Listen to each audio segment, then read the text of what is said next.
Hello, hello. Welcome back, Bonnet Heads. How have y'all been? I am Pamela Bob, your host, Gen X, Little House on the Prairie, first generation fan, and award-winning creator of Living on the Prairie. And I am here with 70s hair model? I don't know. My hashtag imaginary boyfriend, Dean Butler. Dean Butler, hello. Hi, Pamela. How are you? You have the good hair. Yeah, I've still got most of my hair. So it's still there. That should have been the title. Dean with the good hair. Yeah. Especially when you had your hat on and you would take off the hat. Yeah, and you got the hair. Farmer hair. Yeah. It's good. It was good. It was trademark.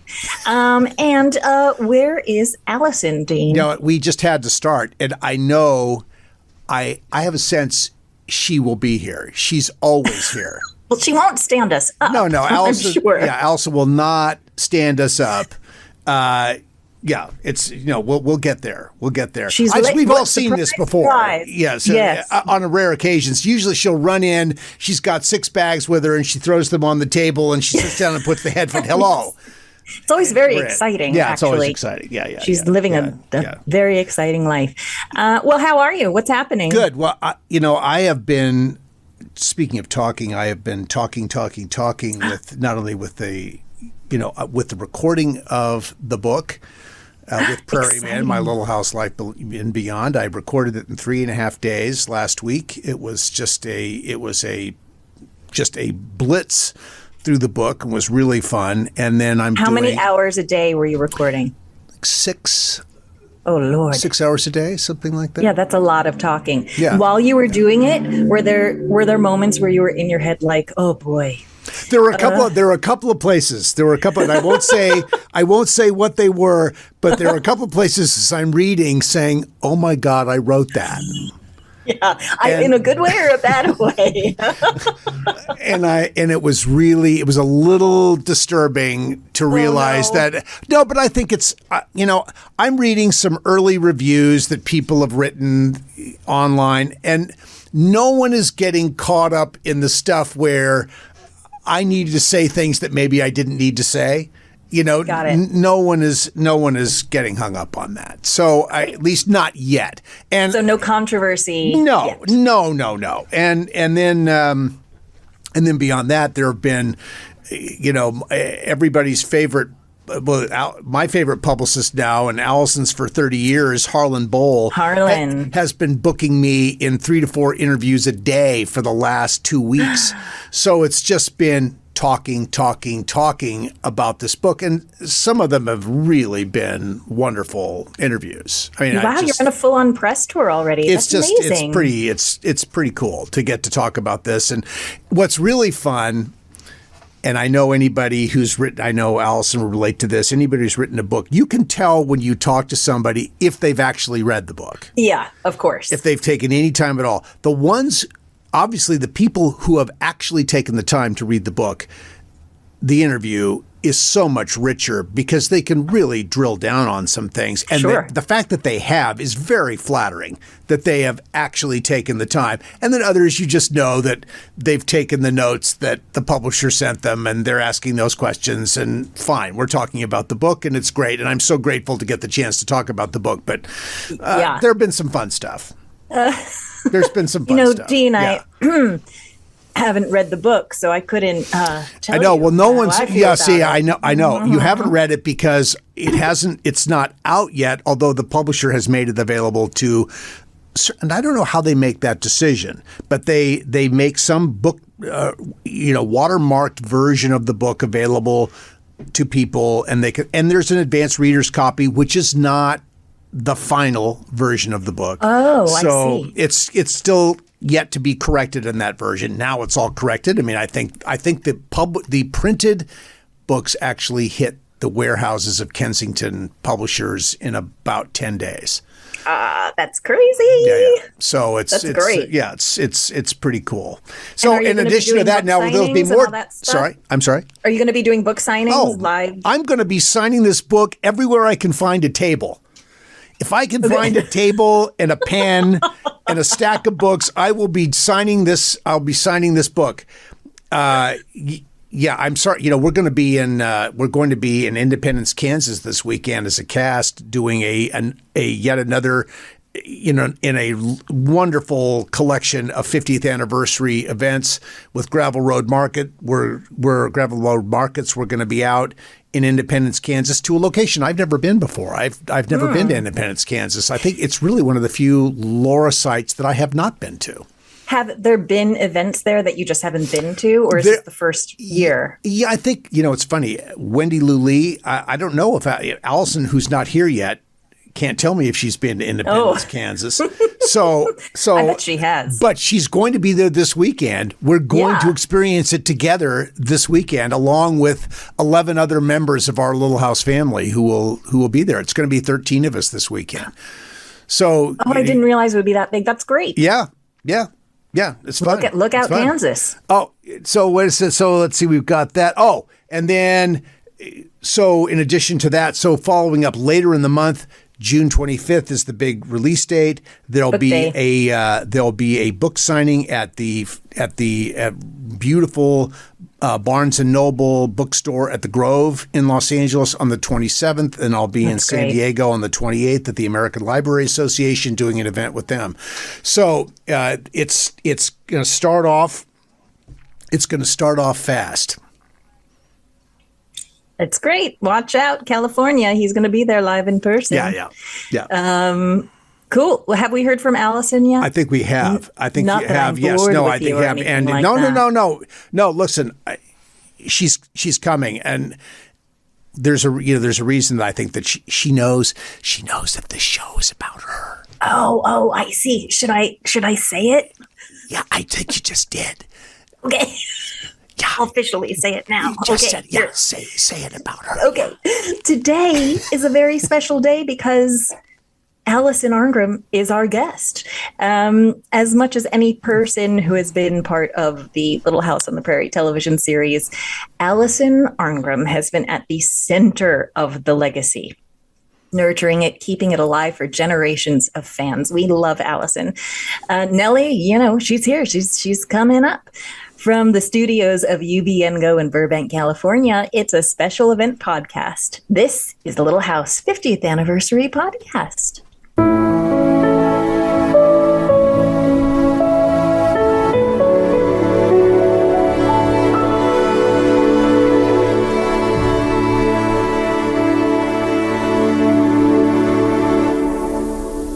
We're so grateful to visit seemevalley.com for their commitment to present the Little House 50th Anniversary Podcast.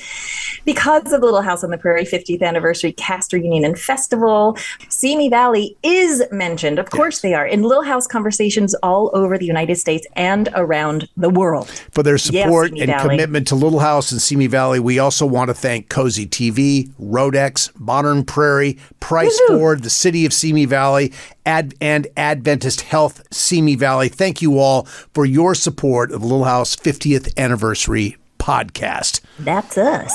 Yeah. Let's do this.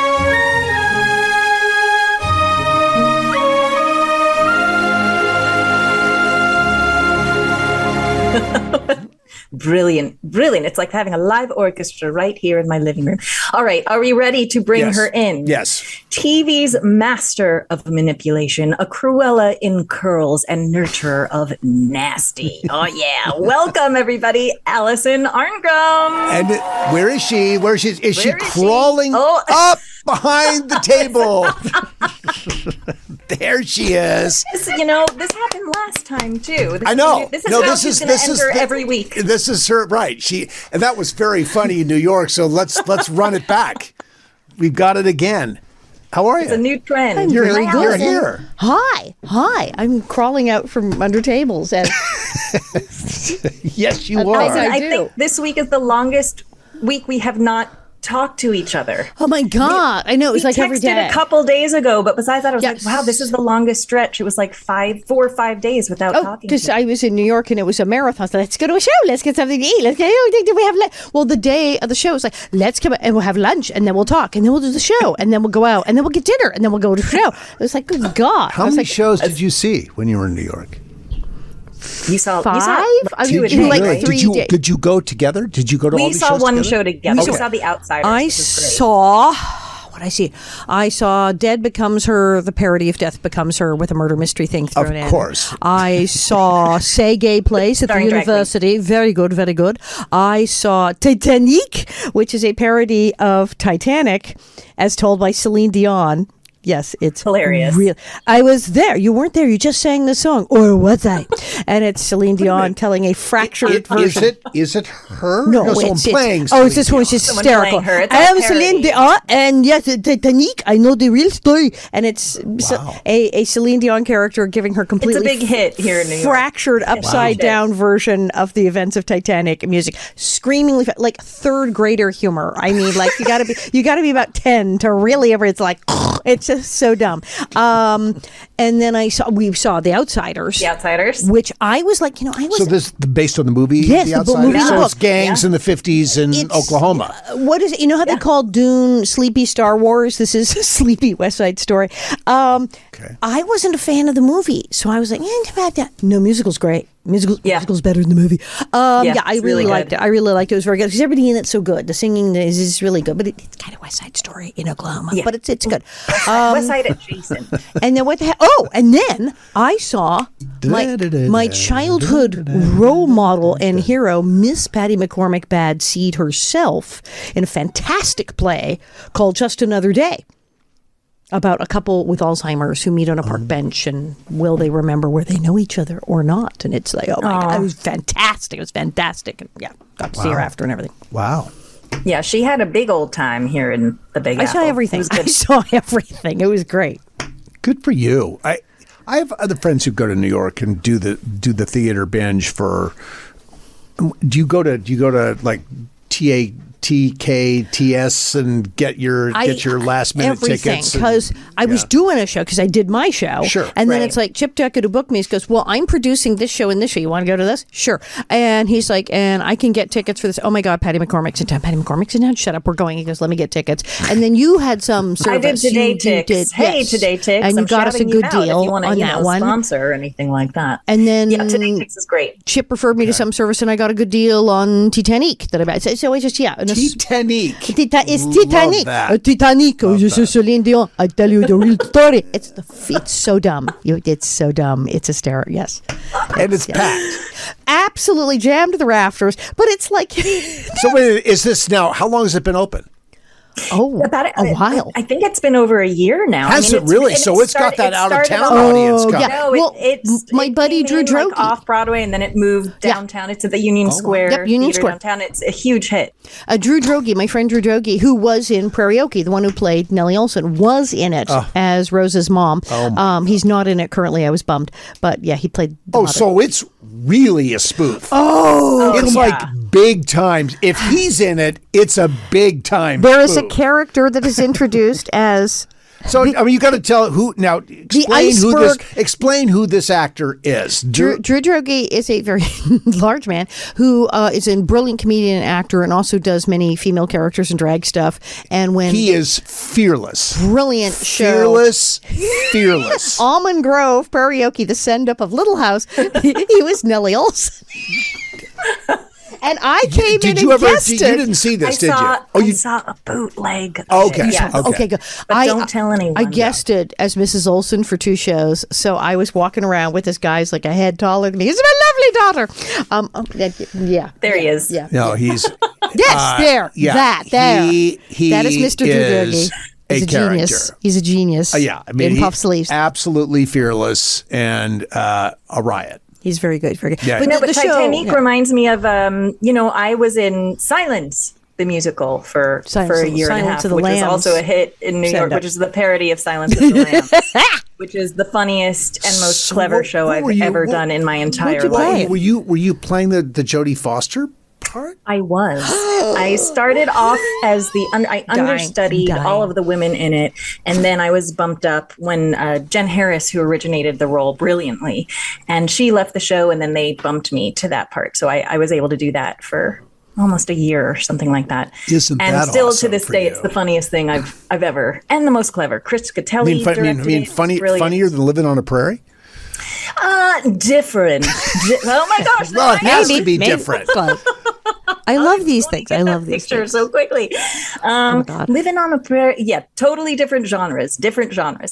Silence was literally the script of Silence of the like 95% of the show was the actual script. Kind of a karaoke then of it. Yeah. Yeah. Wow. Hilarious. Just brilliant. So it's all in the intention. The intentions change a little bit. Oh, completely. And just brilliantly staged and hilariously funny. Wow. And Okay. I just found out that they're taking it to the Edinburgh Festival this year. So it's going to be in Edinburgh.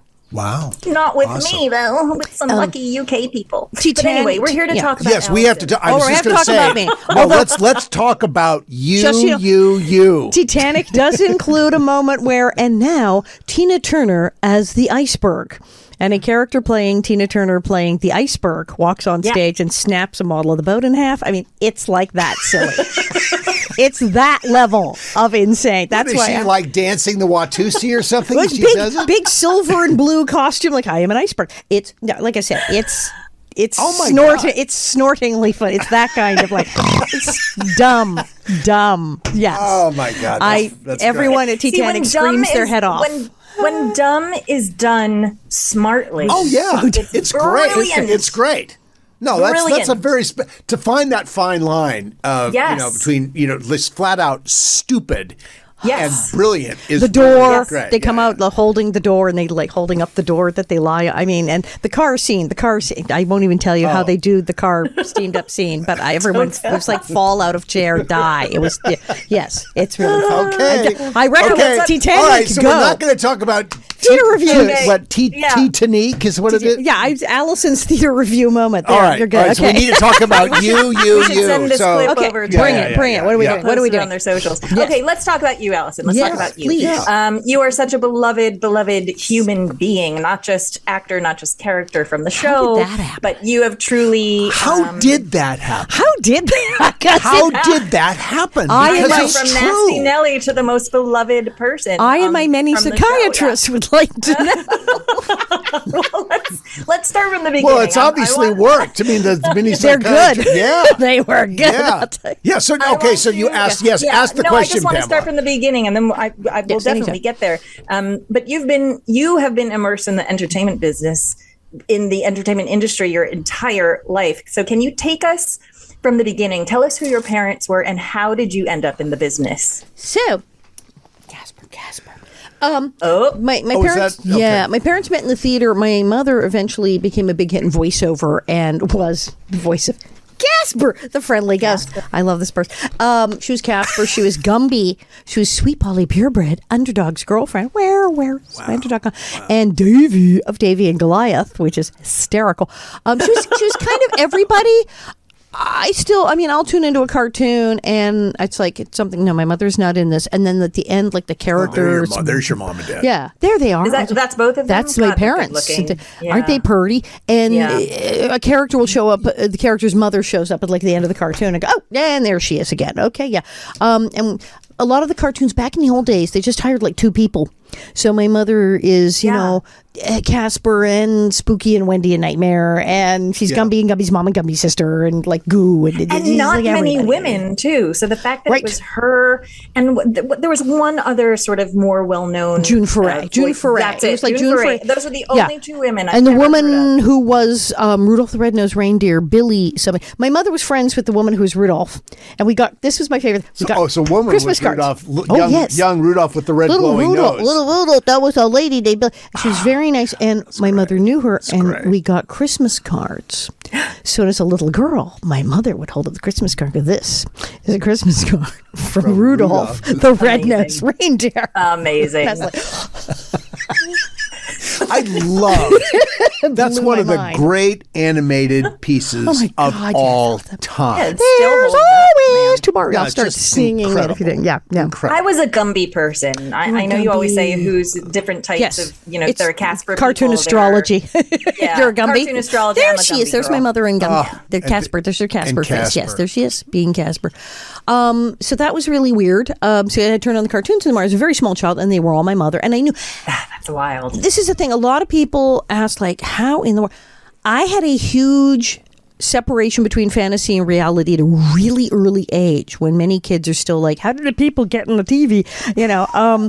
I knew because my mother, I went to her to the studio once. I think it was with Wally Cox when she was doing Underdog. I'd been in the studio. I knew people had big microphones and they talked into them, and then they made I got it. So when I watched the cartoons, yes, I was enthralled with the adventures of Bugs Bunny and Gumby and everyone.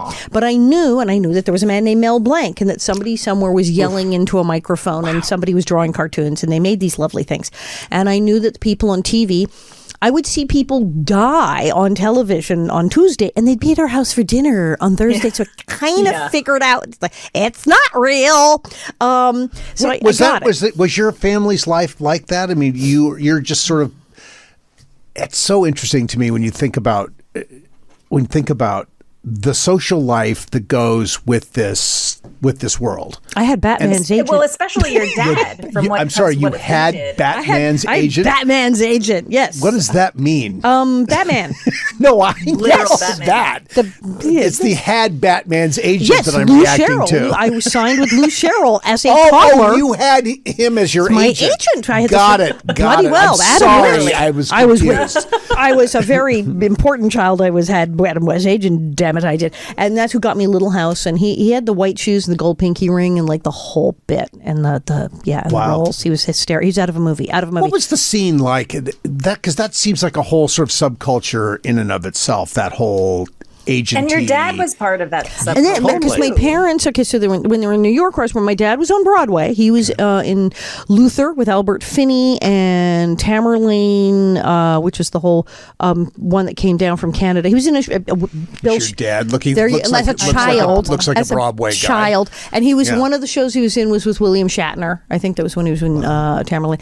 So because him and Shatner came up out of Canada, same stuff. Sure. The Stratford Festival, and it went to New York, and it was a whole thing. So he was doing all that, and my mother's doing the cartoons. And then when we got to California, my father went into management, and he started working for Seymour Heller and Associates in the big 9,000 building on Sunset, in the office. And they had Debbie Reynolds and Liberace, among others. And he was sort of assigned to the LA Liberace adventures. Seymour would go to Vegas with him.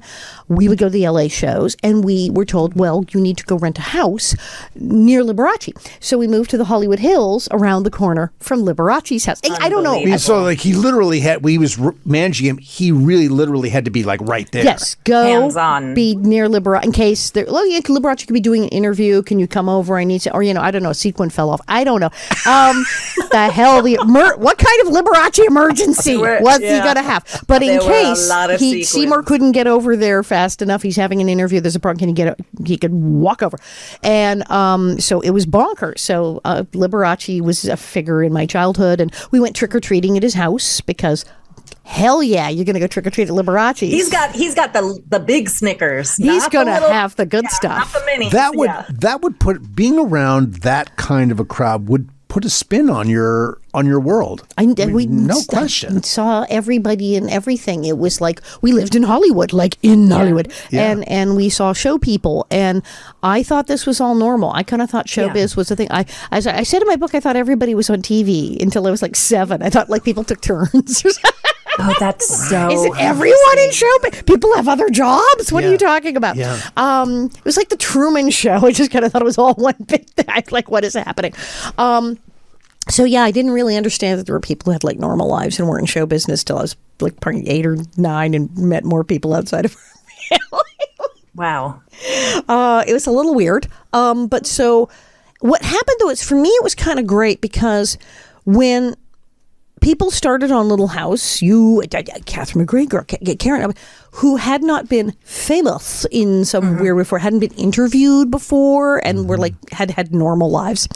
I remember, for instance, Catherine did an interview with TV Guide and was just I didn't say that. That's not how I said that. God, they changed my words and they said stuff that didn't. That's not, And I was like, Well, it's not like Newsweek, honey. It's TV Guide. And I'm like 14. Smoking a cigarette. Yeah.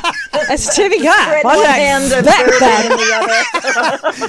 And I was like, she did. She would be very indignant about that. She was horrified. And and a lot of people were getting these interviews and going, but. And I, at 14, 15, was like, okay, like if it was Time or Newsweek or something, but it's TV Guide. It's like talking to 16 magazine. Yeah, it's an entertainment. They're making it up, babe. Where you been? And if you read this thing, and everyone's looking at me. They're making it up, they babe. make Where have you stuff been? up. Wow. And people didn't know that they made stuff up. I thought everyone knew they made stuff up. So I was But that must have given you quite an edge when you were on the show and you were doing, because you weren't just a novice. No, I was an old 40-year-old broad with a cigar, basically, with a martini at 12. It was weird but it did help because I wasn't freaked out by things like fans, publicity, strange magazine articles. I was I'm curious. I'm going to jump in. How much work had you done before Little House? Was there a lot? Was there a lot? I kind of had an entire career. I used to say Little House is my comeback role. Wow. I'd had a career and been washed up. I started working. My SAG card says member since 1967. Oh my God. I'm 100. So I got a job, I don't know, 5, 6. I think the Hunt's Ketchup commercial was the first thing I did. What were you, 3 or something? When Five. I think the first thing was the Hunt's Ketchup commercial. I'm not totally sure. I remember doing the Hunt's Ketchup. God, I may have done things I don't even remember freaking doing. I did the Hunt's Ketchup commercial, and I enjoyed that enormously. It was very fast. Black and white. I'm so old. My commercial was in black and white. And it was the one the little kid's trying to put the tomato in the bottle. It was a huge national commercial. It was a big honking deal. Try to put the tomato in the bottle, and they're trying to shove it in the thing. And so I'm pushing down on a tomato with a ketchup bottle. Of course, it breaks, and the tomato splatters all over me, and I'm in a gorgeous little tennis whites outfit. I was very upset because I had tomato juice. Oh, no. Yes. And they were very nice, and the nice wardrobe lady, they're all going, the poor child. And the wardrobe lady comes over and says, is there anything I can do? And at 6, I said, yes, get this goddamn tomato juice off of me. Tallulah Bankhead at Seriously? 6. At 6? What were you, 4? You said 3? that. 5? 6. And I said, my gosh. Get this goddamn tomato juice off of me. And the crew were like, bah! Everyone fell out because I was 6 and I looked about 2. I was like this hot, I was like this big. And I said, I looked like a Barbie where did doll. that come from? Was that my father who swore? Okay, so that was your father. Okay. It makes me think that many your parents choice talk moments. to you. Yeah, no, but it makes me think that your parents talk to you just like you're just a like a person. little kid, like you're just a person, and this is how people and so talk, did other adults. And I watched TV and movies, and sometimes some things did fly out of my mouth when I was 3 or 4 that my mother told stories about. And then there was a time you walked in and said at a cocktail party, and everybody went. One time, when my son was 3, he used the F word at the dinner table. I wasn't home, and my husband said, Henry, where did you hear that word? And he went, Mommy says, threw me under the bus. My mother was so under the bus. sweet and Casper-like and had this personality where she was like Mary Poppins that you'd never... she was so sweet. But you wouldn't believe that she was like this wild Swore person. like a sailor. And and you never believe... And when she was working in offices, she had to cover it up. And one time she was typing and she said, oh, F word. And they had a fit. And she said, fudge. I said fudge. Mary Poppins used it all the time and tried to cover. But yeah, I picked up things and I did. Apparently when I was 3, I said something about I had a bad dream and came out and they went, oh, honey, what's the matter? And their guests were there. They thought, oh, isn't that cute? And I said, those effing pirates are after me again. And they just kind of so yeah, Hollywood. I was recognized to say things. So, all right. I was taught, don't swear in front of grandma. Try not to swear in front of grandma. Be nice. Nice. Be nice and not swear in front of grandma. So you in your comeback, how old were you when you think I'm a has-been? 11. I was washed up. I had done a movie when I was 10, which people are finally I'm getting requests now for the movies. People just recently on Facebook posted, oh, Throw Out the Anchor. I'm like, now, I've been talking about this silly movie. I made a movie when I was 10 called Throw Out the Anchor with Richard Egan and Dina Merrill. It was kind of it was totally a ripoff of Houseboat, and it made for 29 cents. But I got a trip to Florida. I went to Disney World. It was just opened. It was freaking awesome. Fantastic. There were alligators and manatees and everywhere. I had a pet possum in my hotel room. It was insane. It was great. It was great. So I got bitten by all these bugs, and they had to take me to the doctor, and I was on meds for half the thing because I was ill from being bitten by too many bugs. It was craziness. Allison, I had a great time. do you think your parents recognize like, oh, she's got talent at a young age, or do you think they would have had you go and audition and try this regardless? And because that was the world that they knew. We usually just leave him the hell out of the story because we don't like him. But I had an older brother who indeed was working. And he was working. So everyone was working. My father was working. My mother was working. My brother was working. My aunt was a coloratura soprano. My uncle played violin at the Hollywood Bowl and worked with Yasha Heifetz. Everyone was in show business. And so, yes. So you had to be. You had to be. Yeah. I was really considered like an after. They did not think I would be the famous one. I was totally like this after. Like, she's cute. She's cute. We'll find something for her to do. And I started working. I had the commercial. I did a bunch of commercials. I did an episode of Room 222. I remember I had a screen test for the TV series Room 222 was a high school show. I was a little girl, and one of the guys was pursuing some girl, and she was dating another guy, and he was kind of stalking her, like, she's left me for another guy, and following her around. And he keeps getting waylaid on his way to follow her, and there's a little girl, please help me across the street, and he has to help me, and I held her. That's it. But little stuff. And I was working my butt off. I was on a marvelous show called Juvenile Jury. It was a rip. I was in all the rip-offs. I was a rip-off of Kids Say the Darndest Things. Juvenile Jury. I did it a bunch of times. I can't. You on a show like Kids Say the Darndest Things. Because I did. Would be unbelievable. Can you see her with Art Linkletter on a weekday afternoon, dropping the F-bomb with Art Linkletter in some... Yes. I totally see Pirates that. are after My host was Gene Rayburn, I Oh believe. my God! Even one of the filthiest men ever. Exactly. Sorry, funny, brilliant. funny, and with a potty mouth. And Absolutely. The cast, all the other kids were brilliant. I was the Kitty Carlisle of the third grade. I was a panelist. I was a scream. I loved that job. I did a bunch of. And then I did Throw Out the Anchor, which was huge, like months of stuff. And it's on, people are posting on Facebook. I'm quite good. I play a nice child. I play a very nice child. That's not possible. That's what's shocking about it. No, that's just not possible. I'm so sweet. I'm this sweet, you cannot be a nice child. Darling little girl. And it's like right before Little House. And then I stopped working. And my father sat me down and said, you're not booking. And, that's tough at 10 years old to have that conversation with your dad. Booking. Your manager tells you, you're not booking, honey. You're going to have to do something else. Yeah. And you may not work until after. It happens with a lot of child actors. It bogs down around this age, and adolescence hits, and you might not work till after 18, or you might never work again. And you've known enough of my clients, and you've seen what happens to be. You've seen people who are on series, and then they stop working, and that was it. So from reality, you personally know people who were on big shows and then they stop working. So I'm not making this up. And you're 11, but you need to know Can this. you process that at 11? I mean, do you really? Can you? Sort of. I knew it was true. It wasn't like I had, it happened to better people than me, I guess. And I was like, oh, well, see, and I was kind of like, 11 seems a little soon to be, but maybe. Yeah.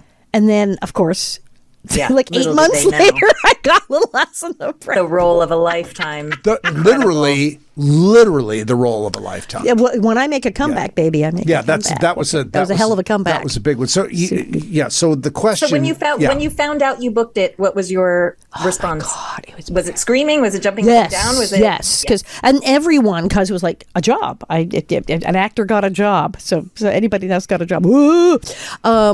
And I knew I had nailed it. The audition. Everyone has the audition story from Little House, and they're all hysterical because I did the thing, and that was the whole thing where I got I didn't know there was an Nellie Oleson. I hadn't read the books, no idea. Cold.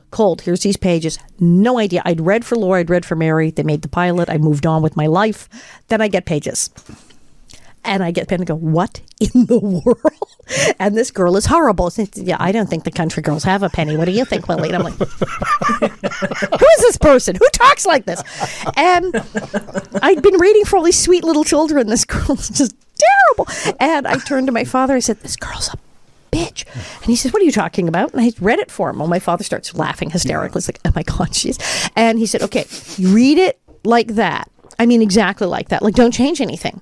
And I said, okay. And he goes, in fact, don't read it again. Don't rehearse it. Put the pages face down. Don't look at them. Like, don't even look at them. I'm like, okay, what is happening? Because like lightning had struck. And he's like, just do that.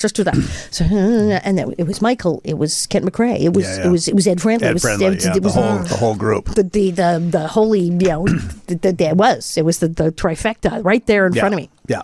And I went, ooh, okay. And so, and I knew who Michael was. I mean, I knew. How were you dressed when you walked in the door for this? Oh, good question. Yeah. I believe.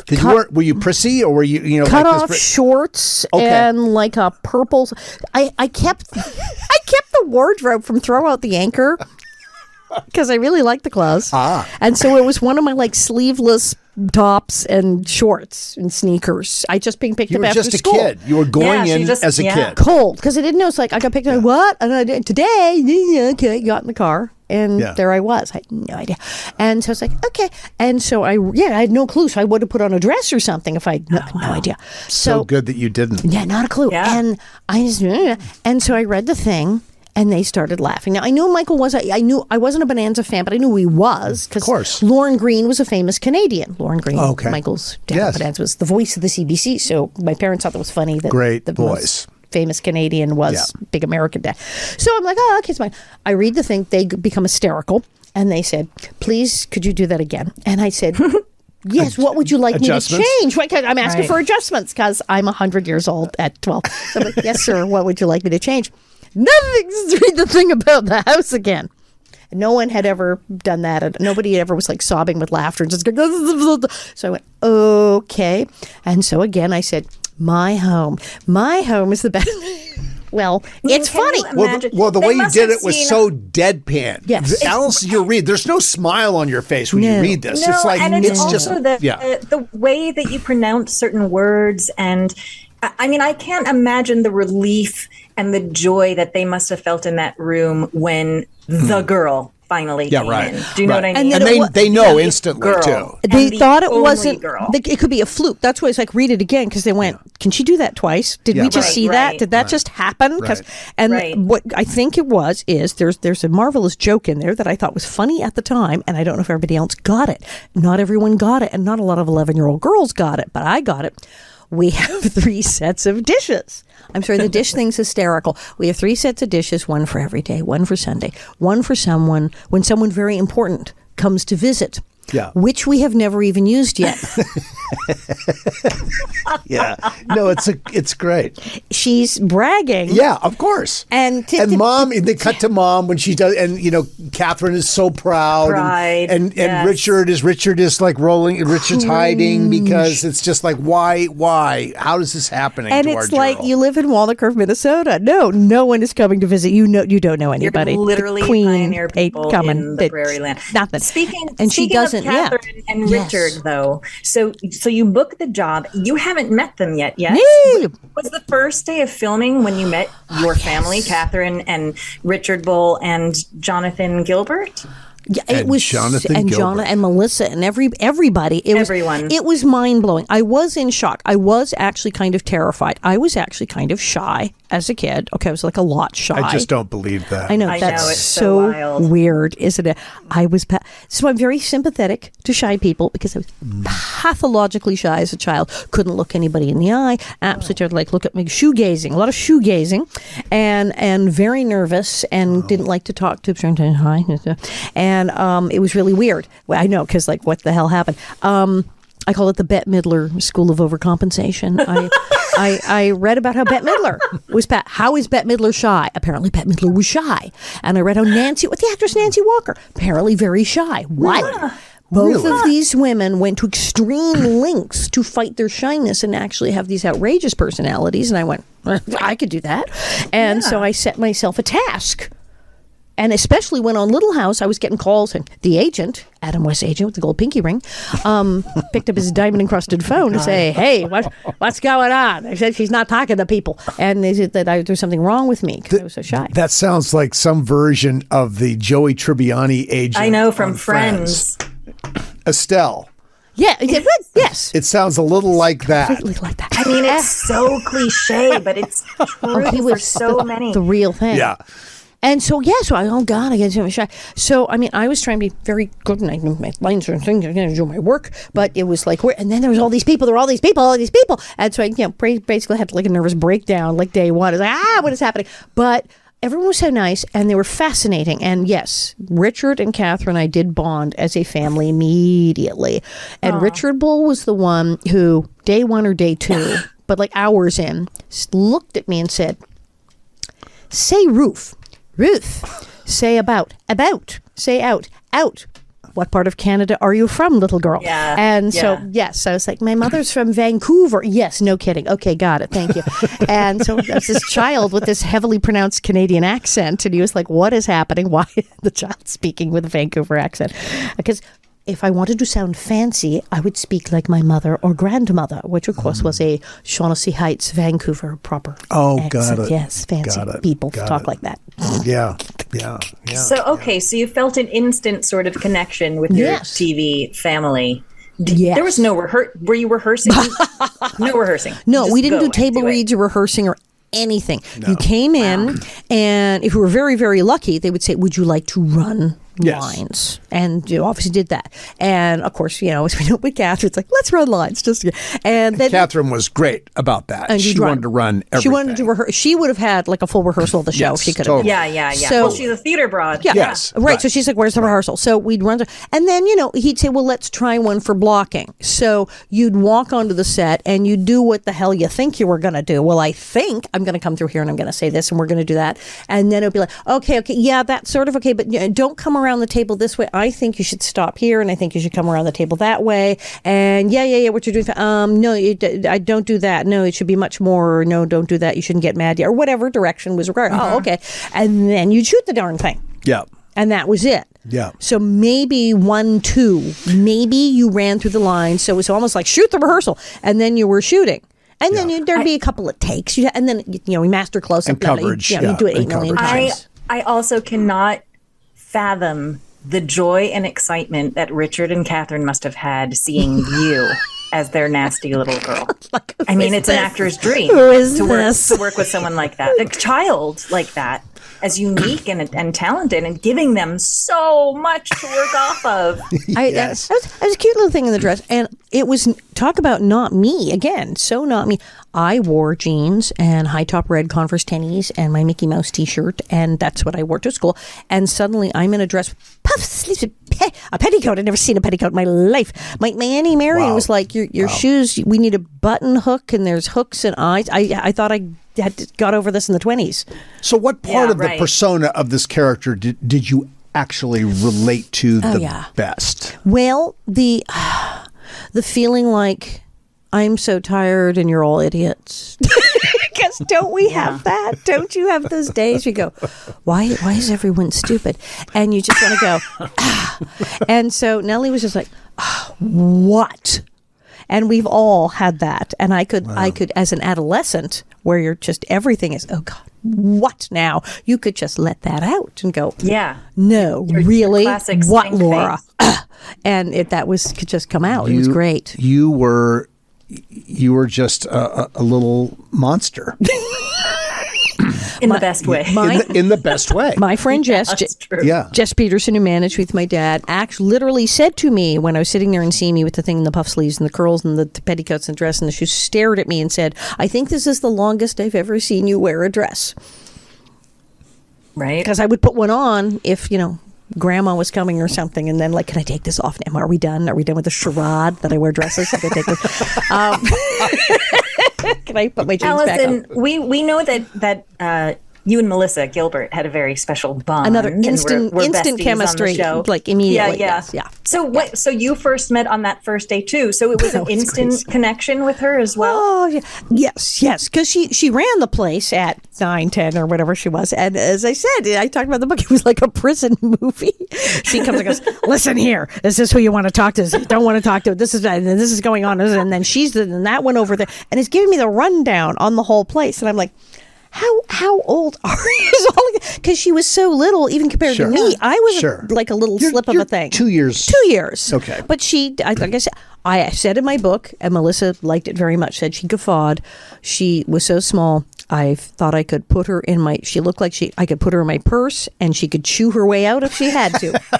Yeah. And it's true. I was like, who is this tiny little person? But then she's so serious, going, the baby voice then. I'm like, what is happening? Even my Auntie Mary was like, what is that? Who is this child? What is she talking about? Yeah. It was very crazy. But I was like, well, clearly this is the person to know. And we hit it off right away. Totally. When you remember, I was always fainting. The heat. When I fainted, and they broke an ammonia cap under my nose and shoved a salt tablet in my mouth. Ugh. Tip: try to avoid that ever happening to you, if humanly possible. It's gross. And I was then taken to my dressing room to go rest. And like half an hour later, I had somebody to eat, came down, went back to work. But Melissa was pacing outside my dressing room. She has to get better. We have a fight scene later. She was so upset that we might not get to have a fight scene that day. Yeah. That she paced outside my dressing room waiting for me to get better. She has spoken. I was just going to say, she has spoken so many times about the fact that you were, yes, ideologically or attitudinally so different within the context of the show, but that because you had this wonderful close relationship, you had this ability to sort of read each other's minds and trust each other completely as to what you were going to do. Look at her family. Her father was the actor Paul Gilbert. Her grandfather was Harry Crane of the Honeymooners. Have you seen the Dean Martin Christmas special, and she's like 4 and hanging out in the lounge with the Dean Martin Christmas special with all the Christmas people. Wow. She was already had done like 100 commercials. She was a Hollywood child. She knew everybody. She had famous people at her house all the time as a tiny girl, and everyone was show business. So we had great similarities in that. Like, isn't everyone in show business? That weirdness we had that completely in common, which I don't think most normal people do. No. It's also so good that you guys did get along so well, because I don't know if you've ever been in a situation where you were with a cast member who maybe didn't like you so much and you had to be in a scene that was aggressive, and then sometimes they take it out on you for real, even though they're scripted lines. That's happened to me before. Not horrifying. And I can't imagine if you guys actually had not the best relationship, having to fight all the time would get pretty rough. I'm amazed anyone survived, because tween girls. Anybody hung out with teenage or tween girls, 12, 13? They're horrible. Right around there? Horrible. Let's take 3 girls, like 11, 12, 13, and lock them in the soundstage for 7 years. What could possibly go wrong? And put them under enormous pressure to succeed, to be good on the show, to know their lines, and to be famous, and have agents and managers and stage parents telling all 3 of them, oh, no, this is not it. Now you have to think about your career after this, and what TV movies are you doing in addition, and what publicity events are you attending in order to continue so that you'll have roles besides this show. And then, are you hitting puberty? So are you going to go with full sexy, or are we going to wait until at least 18? And this is 24/7. With these other 2 girls, and your managers and your agents, stage parents will tell you are in competition with them and that you should fight them. Yes. Did you really get that message that you're in competition with them? Yes. Melissa and I were kind of like, to hell with them. Okay, so you knew, so you were in on the joke. Fought it. So did you talk about the fact that I'm being told that we're in competition with each other? I was supposed to hate. I know that I managers, agents, my father, Jess. I think Jess. Well, Jess hated everybody. That's what I loved about him. Jess hated everyone. Jess hated everybody. I talk about it in the book. He was hilarious, but he loved me. But yes, I mean, there were times he's like, Melissa Gilbert, she's doing that TV man. You should be. Why don't I? Oh, yes, he was. He was like, wow. I was like, dude, so are you jealous of a 13-year-old? How old are you, man? And I was supposed to be jealous of her and hate her because she's star of the show. And I had people say stuff. I was like, really? The hell you say?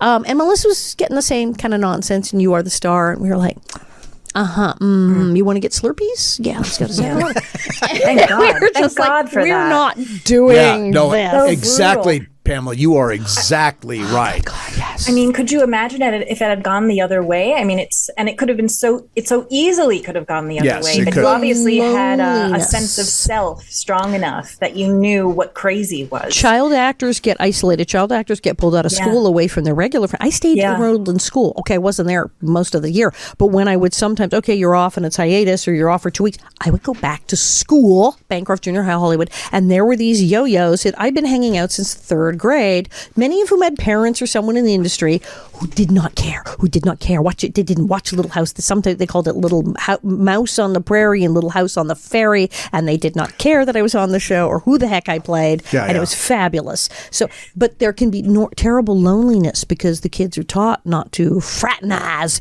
with your competition, and then you're cut off from the school. It's bad. Well, and it's also so dangerous for adults in the business too, but especially for children to feel like their value is coming, their self-worth is coming from what job they've booked, what gig they got, what TV show they're on. And then when that's not there anymore, who are they? What is their identity? So in retrospect, and that's obviously as adults we go through that. Of course. But for a kid, yes, that's developmentally huge. It happens 100%. And it did happen to all of us from the show to some extent. We often had other things going or a support system, but absolutely, when I was 19 and I was done with the show, I mean, yes, I was a hooker on Fantasy Island, and I played Marie Osmond's best friend. On Fantasy Island. And I married Wyatt Earp with Marie. So I had stuff to do, and I was doing my stuff. But the initial, first it was like, oh, thank God, I don't have to put on the wig. Yay, I was so happy. And it was, vacation. And then it was like, well, now what? And then the pressure from, all the minions thinking, what are you going to do? Of course. Of course. Oh, my God. And I was living in a bikini because it was the 80s. So it was like, take your clothes off. Okay, so let's take Let's take a quick break. Beautiful. Yes, there she is. And let's take a quick break. All right, let's take a quick break, and we'll be back with Alison. When you visit Simi Valley, California, you're stepping into the pages of history. Go from the pioneers to the presidents, explore beautiful wildflowers, hike through iconic Hollywood locations, and end your day aboard the actual Air Force One at the Ronald Reagan Presidential Library and Museum. Less than 15 minutes from Los Angeles and 30 minutes from Universal Studios, Simi Valley has small-town charm with big-time history. Go to visitsimivalley.com for more information. And we also want to thank Alexander GMC of Simi Valley, Golden State Water Company, Marketingscape, Strathern Historical Society, WM, formerly Waste Management, and Vista at Simi. Thank you all.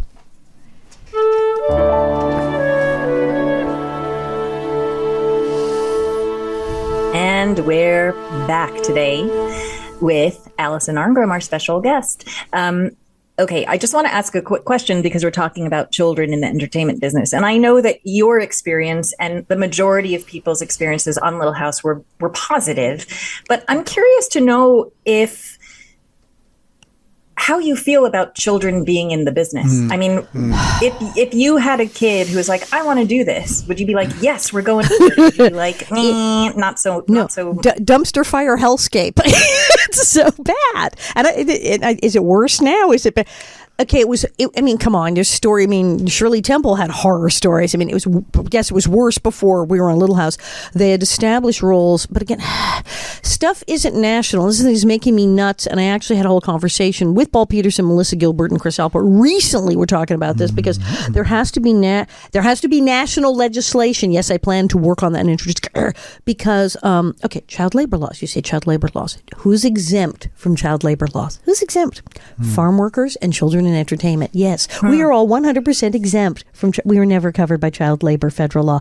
Children in entertainment are 100% exempt from all federal child labor law. Did you know that? Oh wait, you didn't. No Sorry. Idea. Yeah. No, so the only protections we had were the Screen Actors Guild and California law, which was all that lovely 3 hours work, 4 hours through 4 hours work, 3 hours school. That whole shebang. That's only in California. Did you think I did that when I went to Florida and made that movie? Really? The set teacher had a part in the movie and was in a play downtown. She never taught me at all. My mother said, this is ridiculous. Get back in this trailer. You are. I was like, I'm not going to school. My mother went, yes, you are. Get back. But the teacher has given up on me completely. And then my mother went, yes, but I'm here. Get your butt down. Take this book. Okay. Wow. It was chaos. I don't know how many hours a day I worked. I worked night shoots. I was running around with the alligators and the snakes. And there was like la, la, la. It was absolute anarchy when I was doing the movie in Florida. And this happens a lot. There's a lot of there's rules now in New York because all the Broadway kids and a lot of film there. So they're piece by piece, but children are not actually protected, and people go nuts and really abuse it. We were very lucky. On Little House, they were by the Helen Manier and Marion. They'd be there with a stopwatch, going, "You may have this child for 20 more minutes." And interesting. It was like, wow.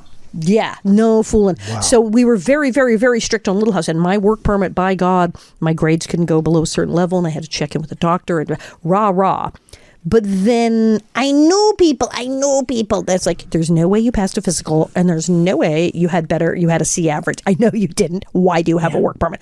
I don't know, bribery. I don't know who paid who lied on what form. But oh my God, horrible, horrible, horrible. And evil stage parents who pull their kids out of school and take them away from their friends. And I mean, we've heard the tales going back to Judy Garland. Here, take this pill to stay awake. Sure. And take this pill to wake up. Still doing it. And now we've seen, there was the horrifying documentary about all the abuse. Yeah, it's bad. You have to be very careful. There are stage parents who are like, oh my God, what monsters. Okay, my kid wants to work, but I'm not letting them out of my sight, and this is how we're going to do this. And you get a good manager in age. Can be done, but yikes. It's, I can't fully recommend it. You would have to proceed with extreme caution, and just know that predators are attracted to where the prey is. It's simply a fact. Like, why do you rob banks? That's where they keep the money. Yeah, that's where the money is. Yeah. So people who wish to hurt children sign up to become swim coaches, school teachers, youth pastors, and to work in entertainment where nobody's asking a lot of questions. They simply zero in. They just go there because, if I go there, there will be children. That's how it is. That's a horrifying thing. I mean, okay, let me ask, you've been around this, you saw it from a very young age.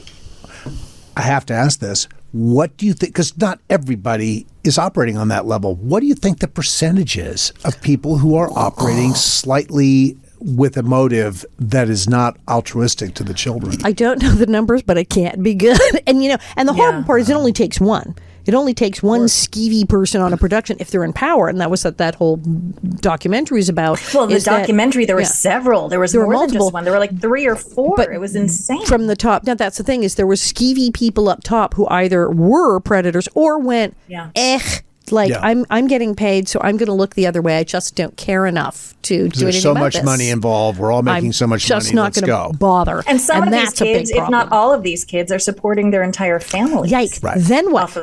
So what happens, and I know Todd Bridges was pretty open in his book about what went down when he went to it was like, yes, we're going to get you away from this guy. We're going to get you help, but we're not really going to pursue this legally or have you really get therapy because you're still working. We have to concentrate on that. Parents who, what are they going to do? Well, I'm being busy. You're paying the rent and the car payment and buying all the food. If they fire you or you quit while we're going to court, how do we eat? Right. So, it's horrifying. It's just horrifying. This is so I, not growing up in a show business family, but watching a lot of this from the set of Little House, not nearly as close into this as you are, but as I watched this, I would have said, as good as it was, and it really was good for the kids on Little House, I would have said, there is no way I would put a kid of mine in this world. And I saw it a little bit, particularly in earlier years in San Francisco with little kids going in for commercials. Oh, yeah. And I'll never forget the 3-year-old in the Oshkosh overalls who his mother took him by the shoulders and shook him quickly. Not a hard shake, but a shake. Go in and get this job for mommy. And shook him, turned him around and gave him a pop on the rear and sent him running in the door. What does that do to that kid if he doesn't get that job for mommy? Because the person who's looking at the kid doesn't care about mommy who wants you to get this job. No. And what does that do to you? Where do you fall in the pecking order of your family if you don't come out with that job? Pretty. It ain't pretty. And some of these kids don't even want to be doing it to begin with. It's for mom and dad. That career is always for the parents. I mean, I was at auditions. I remember there was some kid, I think it was his grandmother, but she whacked him in the head with a hairbrush while they were getting her because he wasn't, I guess, saying the lines to her satisfaction. What do you do? It's so attractive. It attracts some terrible people who are terrible and were going to be terrible to their children anyway if they weren't in show business. Here's another thing I can be terrible at. See, I think the fact that you've come out of this as causative and compassionate as you are says good things about your parents. You obviously dealt with some very challenging circumstances at home, no question about it. And if people read your book, they can know about what some of those circumstances are. But when I think of you, I think of a loving, gracious, funny, wickedly funny, sarcastic times, all of those things. But the core of you is good. The core of you is decent. And very smart. And very smart. Very smart. But that at your center, it's good. And you have found a way to utilize all of your energy, and you've turned it into this very positive thing for yourself and those you love. It has been really, really good for you. We're going to talk in part 2 of this. We're going to talk about life after Little House and what you've invented, because it's pretty remarkable. Well, basically, it was just consider the alternative. It's like, what were my choices? You can grab this bull by the horns here, get the reins, and go get help. Go see a therapist. Go do whatever you have to do. Or you can go down that pipeline with everybody else. And that didn't look like a lot of fun. So I'm just curious, what if you've thought about this, and I'm sure you have because you're the thoughtful person that you are, if you hadn't chosen to go down this path and invest yourself the way you have in this image that you created, which is quite extraordinary, what would you have done? What do you think you would have done? Well, okay, I'm sitting there going, 62, that's really old for Next Child Star. It's like, it's old for a guitar player. Guitar players, and it's scary because, my husband Bob is a guitar player, and I go, man, we're both in peril here. Guitar players and Next Child Stars had horrible life expectancies. I suppose if I had not, and I said, my parents, they were nuts, but they were also realists. Like I said, that was the thing. A friend of mine, who's no longer with us, who things did not go so well for, and she ain't here anymore. But she said to me when I was asking her, how come you're so unhappy? Why? You have all these things going, you're unhappy. I'm happy. What is the... And she said, you learned to manage your expectations earlier because you found out things sucked and weren't fair at an early age. I was like, maybe.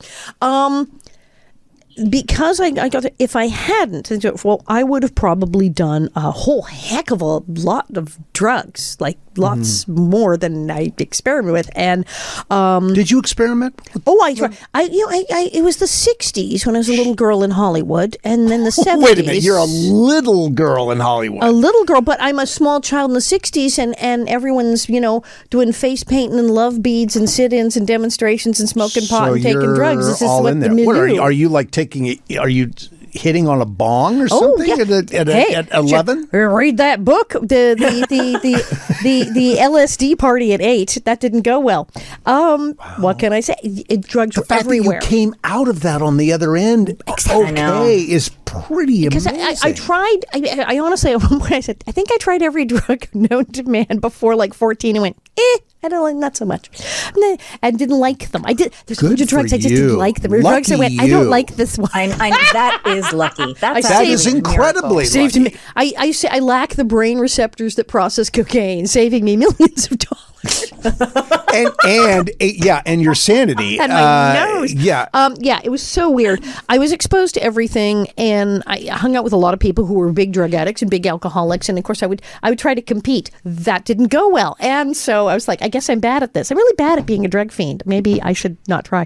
And it was very weird. It was a very, very bizarre time. There's a lot of it's in my book, and I think if I had not if I had allowed myself to wallow in depression, if I had allowed myself to not deal with any of my stuff, if I had just said, okay, everything is terrible and there's nothing I can do about it, I just have to feel bad, well, things probably would have gone really badly. I don't really think I would be alive at 62 and having this conversation. I think I would have probably be dead for a while and certainly not look like this or talk like this. But I probably wouldn't be alive at 62 if I had not said, maybe I could do something different. I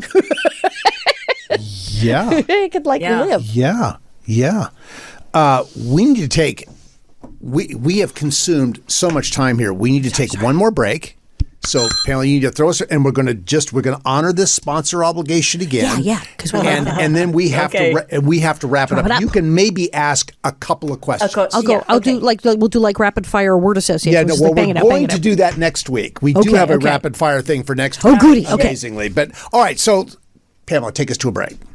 Okay, we're going to take a quick break. We'll be right back.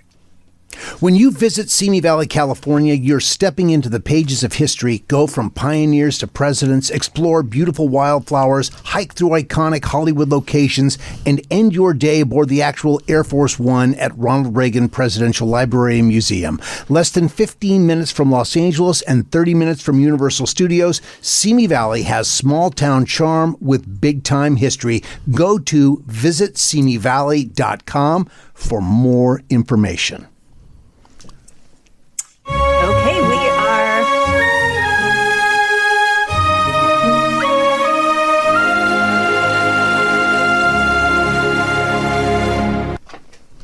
Okay, now we're back. I promise. Okay, we have listener questions, viewer questions, depending on you watch it on YouTube or you're listening to it on streaming services. Are you ready? Right.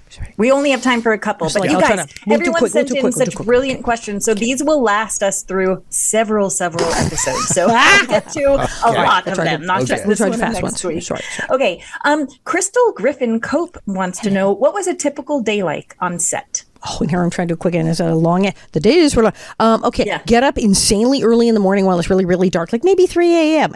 Get in the car, because you might need to get there at 4 or 4:30. It was really exciting when we got more organized, and I had the wig, and so I could come in 6 or 7. I was like, wow, sleeping in. So you come in really early in the morning, and if it's before a certain hour, they do bring you breakfast in the makeup chair. I got bacon, and then they do your hair and your makeup, and often if you're outside, it's cold in the morning, so the water they dip the sponge in is freezing and uncomfortable, except the beautiful Whitey Snyder, our makeup man, would sometimes, it was very, very cold and we're out in Sonora, would take a cup of hot coffee and dip the makeup sponge in coffee and use that to wet down the pancake to do my makeup. So the coffee didn't make its way into the color of the makeup? No, it was thin enough that and the makeup was so dark, so a dash of coffee didn't hurt. I smelled like coffee for a lot of the day, which I loved, and it made it nice and warm, and I smelled like coffee all day. So you had the makeup hair ritual, and then let's go, and then you get down there, and they set up the shot, and you might get that one run through we talked about break, and then they'd say, okay, we have to set lighting. Go to school, and then you'd go into whatever building was handy, the school, and you'd have your homework or whatnot, and you'd hide your book, a magazine behind your book, and cheat and try not to do work, but then they'd catch you. I see the magazine, put that down to your algebra, and you do some homework, and then you'd go back out, we're ready for you, and you'd do a scene, and you'd tell Melissa Gilbert how much you hated her, and then they'd say cut, and then you go back to school, and then you go, gosh, I'm hungry, I wonder if there's chili. Is the chili there? I think there's chili. And you'd go get a snack, and it's in the mill, there's sometimes it would be chili from Chasen's and the chopped onions to go on it. Nice. And this would go on for a while, and then thank God they'd finally break for lunch, and you'd run like hell up that hill, because the fudgicles would all be gone from the frozen thing if you didn't get there first. And you'd have an amazing caterer, the most incredible lunch you can possibly imagine, which you'd eat like sitting on wooden benches in a barn with the crew. Yeah. And then you'd run to makeup to get everything cleaned up, because your face was a mess, and clean everything up, and then go back down and do it all again for the rest of the day until finally the nice lady with the stopwatch said, 9 hours are up, and they go, all right, beat it. And then you get out. And it was exhausting and dirty and either freezing cold or boiling hot, and it was great. It's nice that you're outdoors all that time. It was great. Okay, very cool. One other quick question. I love this question. Okay, Bourgeois. That's totally wrong, but forgive me. You'll know who you are. When I ask Oh, you're talking. This is the name you're trying to read. This is the name. Dest. Okay, here we go. Was the restaurant kitchen a working kitchen? Were you and Karen really cooking? Not exactly. They sort of kind of did stuff with the stove. If there was a specific thing in the scene that we needed that pan to sizzle and that bacon to hit it in the legs, they went, hook it up, and like kind of brought in like one of those portable gas little like burner thing, like shoved it in there basically and turned on so that you would have fire and you could make stuff go. And there was basically a tank of water they would hook up to the water pump if there was water needed to come out of it. They go get the water, and they'd put the water in that day and hook it up. Otherwise, nothing came out. And 90% of the time, that stove just sat there. There was nothing in it. There was certainly no wood. It was fake, like a gas flame brought in artificially and turned on through a tube to make it sizzle if we had to actually cook some eggs and steak, which we did occasionally. Steaks. But generally, it was all giant Hollywood fakery. There's so much there's so much magic on a set that when you get accustomed to it, it's just this. When you first see it, the skill sets of people and what they're able to do, and the things with light and with heat and cold and all these things that the special effects can do are really amazing. And it's sort of cool not to get too used to it, because you want to appreciate the amazing things that these people are doing to make something that has to happen right now. We're not waiting an hour for this. It has to happen right now because the clock is running and perfectly, it's ready and perfectly. It's amazing. One last question. One more. We gotta say goodbye. I love this question because I've often wondered this too. Okay, Turpick, TRPCK asks. Turpick. I noticed that Nellie often tended to run with her arms down at her side, holding her skirt on either side. So she was kind of shuffling away quickly versus full-out Laura-like running. Was this a deliberate acting choice made by you for the character? And I was mocked directly and thoroughly for this. In fact, so Nellie. I will say that Melissa Sue Anderson did snort and point and laugh and go, "Are your legs flying off? Help, help, my legs are flying off." Alison is holding her leg. What is wrong with you? My petticoat was very heavy. You notice the ladies didn't run. They had big petticoats. If they remember, Ma played ball. She had the skirts pulled up and tucked in because you can't run in them things. And Laura and Mary, they had a little slip. They had a little cami slip. They had little pantaloons and a little slip under the dress. My petticoat weighed nearly 30 pounds. That thing was huge. It was 5 layers. It was so heavy that when they would put it around and they'd clip it in the back and sometimes needed a giant safety pin to hold it, it would dig into my waist and leave marks. It was extraordinary. I can't imagine when it got wet. Like when I couldn't get out of the mud or the pond unassisted. I had to be helped because once the petticoat got wet, I don't know what it weighed. It was physically impossible to stand up. It was very heavy. So when I ran, it would swing like a bell and slam into my legs and knock me to the ground. I wouldn't have made it more than 4.5 feet. So hence, I clutched the petticoat and the skirt so I could get somewhere without falling face forward on the ground. Wow.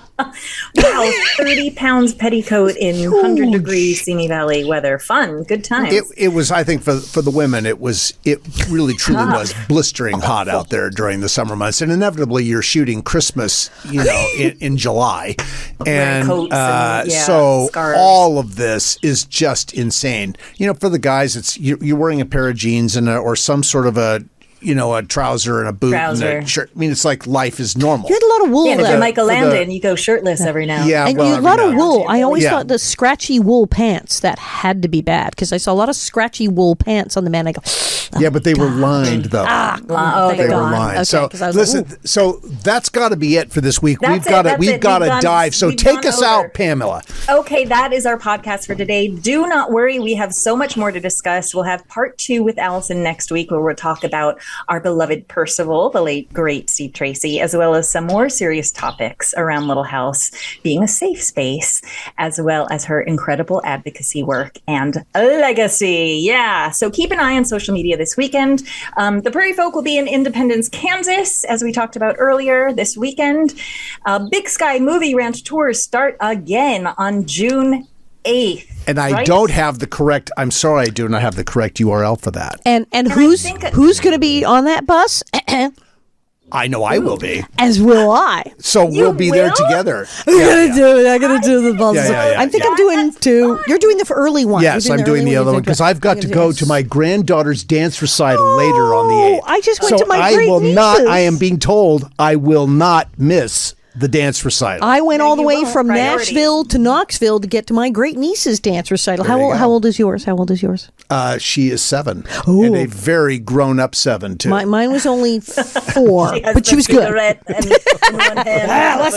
come into the recital. She knows if Grandpa's there or not. So let's take us out. Okay, I got your house seats. If you want to reach us, go to our socials, Little House 50, Little House 50 podcast, and our website, littlehouse50podcast.com. You can catch up with everything we're doing, and we will see you next week. Bob, get the wig. Let's fly, folks. Yes.